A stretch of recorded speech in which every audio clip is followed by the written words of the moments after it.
was the most obnoxious person I had ever met in my entire life. The first time I met this kid, I sat on him because I was 10 years old and thought it was the best thing to do at the time. To this day, me and him are still really good friends. Well, you know, there's a lot of problems that can be solved as a kid by just sitting on it. Well, yeah, I mean, when you're 150 pounds and 10-year-old, and a little 60-pound kid just comes up running his mouth and being obnoxious, I mean, what are you supposed to do? Yeah, exactly. I mean, it's perfectly reasonable to me. Yeah, I think I was probably that 50-pound kid.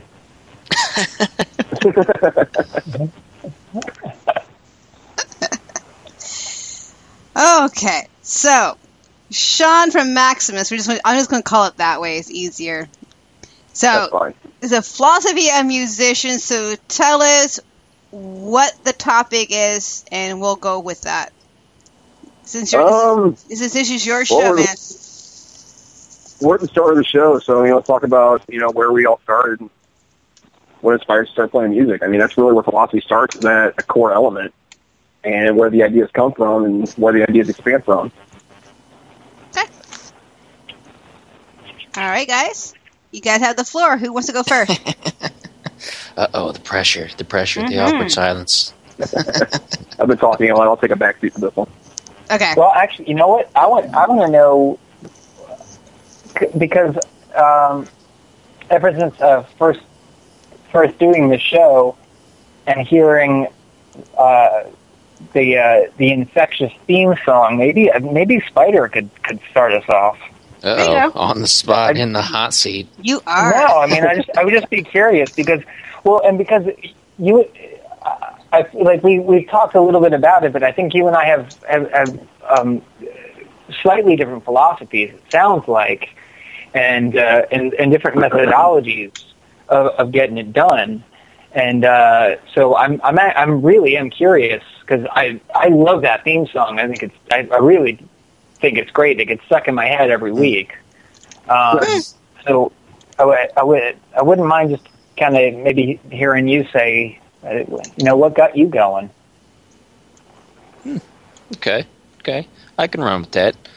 Well, when I was a kid, of course, I grew up in not necessarily a musician's household, but a household where there was music playing relatively often. My dad was a big music guy. Listened to all kinds of things. One of my fondest memories as a kid is sitting in the back of, in the 80s, sitting in the back of his Subaru going to the grocery store or something like that. This just little two-door Subaru, sporty little triangular car, and listening to Nine Inch Nails' Pretty Hate Machine on cassette tape on the way to and from. And his musical tastes really are really eclectic. Like he listens. I don't know if he still listens to Nine Inch Nails, but he did at the time. Listened to some other heavier things like Ministry, that kind of stuff. But on the other hand, he also listens to stuff like Frank Zappa and alternative stuff. He unironically, not even as a joke, bought an Aqua CD. For anyone who doesn't know, that's the band that did the Barbie Girl song. I remember. I'm a Barbie girl. He saw some kind of redeeming value in the album as a whole, and he enjoyed it. This is amazing. Okay, yeah. And it's just like my musical taste can't even come close to all the things that he enjoys. He even nowadays, one of the things he likes to listen to is Christian rap music. What? Left field. Danger zone. True story. He likes all this different music so much that it's just, Christian rap music. Wow. It's interesting first that it exists, because when I think of rap music, I usually think of music that's a lot more derogatory as far as vocals go most of the time. I mean, that's kind of a hallmark of rap music, kind of like a hallmark of metal music and things.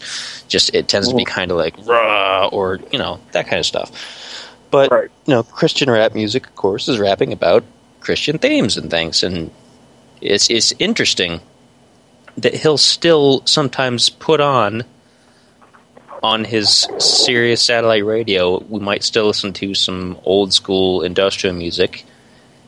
And then in the same token, he'll just flip it over and he'll listen to Christian rap music. And it's ridiculous. I aspire to be that eclectic in my musical tastes, although I can't say that I personally have ever had the need to listen to Christian rap music. Yeah, I'm on the same platform there, buddy. I'm actually sitting here wearing a Black Craft Cult shirt. See? Well, yeah, I grew up in that kind of a household. My mom, she doesn't listen to music a lot, but she enjoys it. She liked early David Bowie and Elton John and that kind of stuff. More the stuff that you would listen to. The Bowie stuff she liked wasn't usually his more controversial stuff. It was his more radio pop kind of stuff. So she doesn't really like modern pop music at all. I think she likes more of the ballad kind of pop stuff. But I got an appreciation for Bowie from there. And what actually got me playing as far as my music goes is, and I still have this, it's up in my attic right now, it doesn't work very well, but I still have it. My dad had an old Yamaha synthesizer, probably early 90s model, old thing by now. And so I used to just play melodies on it every so often. And when I moved out of the house, nobody was using it. Is it like a professional model, or it was like an SK something? Or that was a Casio?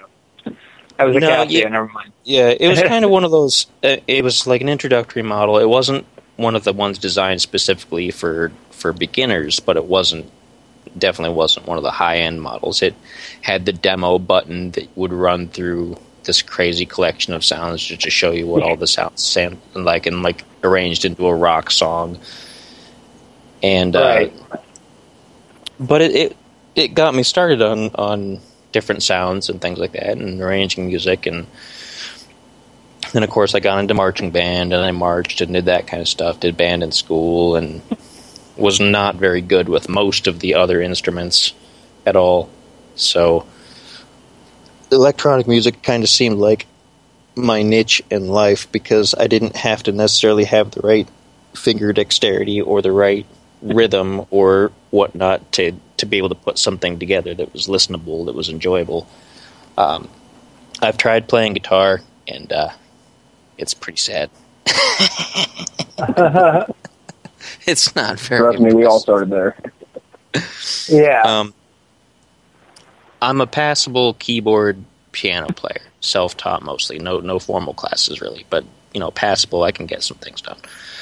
But yeah, that's pretty much how things started out for me. I kind of have an idea though now that we've started out like that. We can do kind of like a round table thing. Let's start with our childhoods, like we're on the couch. Well, I gotta tell you, man. What's so funny? As telling the story, I'm reeling because I'll just say it. I think our dads may have gotten along at some point. I don't know. When flipping through the channel, I remember this so well. Flipping through the channels, so it must have been 1988, and this band comes on, and they're playing a song called Paradise City, and and it's me and my mom and my dad, and we are guessing what band it is. And I was really young, so I was like, I don't know, it's not Poison. Is it Motley Crue? No, it's not Motley Crue. And I couldn't. And my dad said, I think it's Guns N' Roses. I have no idea how he knew this. But he did. And shortly thereafter, he bought the tape. He bought Appetite for Destruction. So my Appetite for Destruction tape was actually my dad's. That he'd purchased. And we listened to that a lot in the car. He loved it. He thought it was great. But not long thereafter, and my dad had my dad can play the piano, and he plays the piano like a percussionist. He has a tremendous ear. He can kind of figure out any part, anything. It might take him a little while, but he knows what he heard. It may just take him a little bit longer to sort of figure out, where his fingers go. But he really does play it like a percussionist, like a drummer would play. Like, this is where my fingers go here at this time. So the nuance is like the third thing on the list.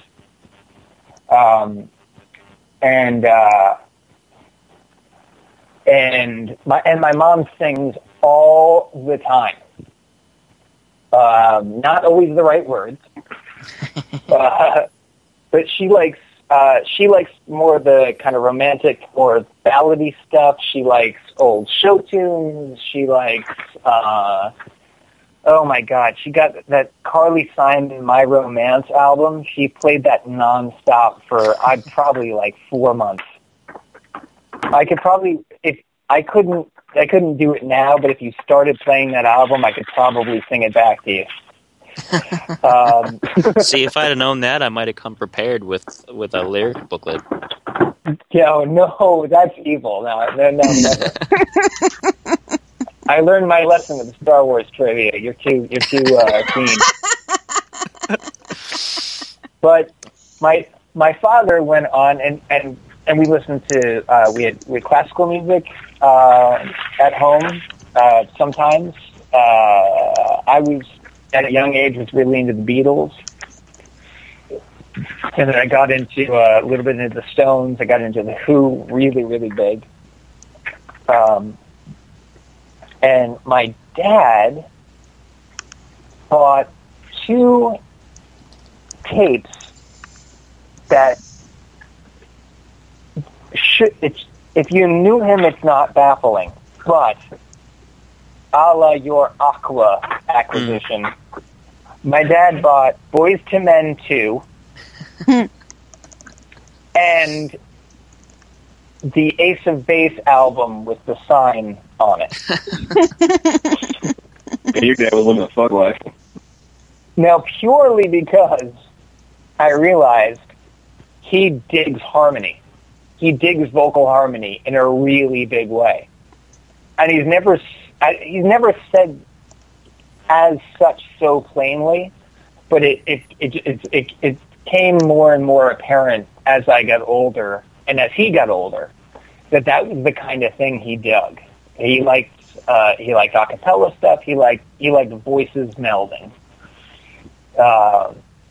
and so it was very strange to be on the same page with him for so many years, and then for some reason have like, hey, there's nothing wrong with the End of the Road. It's a great tune, and those guys really can sing. There's nothing wrong with it.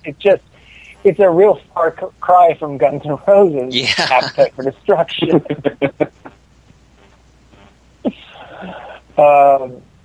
So yeah, I was shocked to hear your story, knowing that there's someone else out there that has felt my I wouldn't say pain, but maybe my confusion. So that might have been the start of it. So while my dad was listening to Ace of Base, I was trying to be a rock star at the same time. Okay, before we head off to Sean from Maximus, we got to take a small break, so we'll be right back. As we go into our break, listen to Maximus Boomstick. Boomstick.